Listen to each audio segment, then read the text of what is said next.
لم يكن الذين كفروا من أهل الكتاب والمشركين منفكين حتى تأتيهم البينة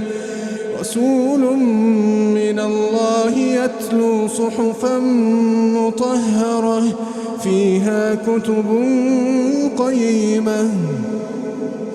وما تفرق الذين أوتوا الكتاب إلا من بعد ما جاءتهم البينة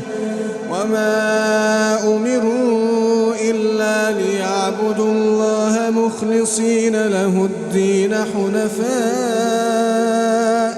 ويقيموا الصلاة ويؤتوا الزكاة وذلك دين القيمة إن الذين كفروا من أهل الكتاب والمشركين في نار جهنم خالدين فيها أولئك هم شر البرية إن الذين آمنوا وعملوا الصالحات أولئك هم خير البرية جزاؤهم عند ربهم جنات عدن تجري من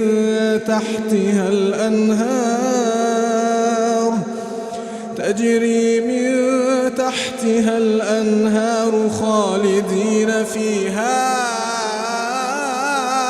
أبدا رضي الله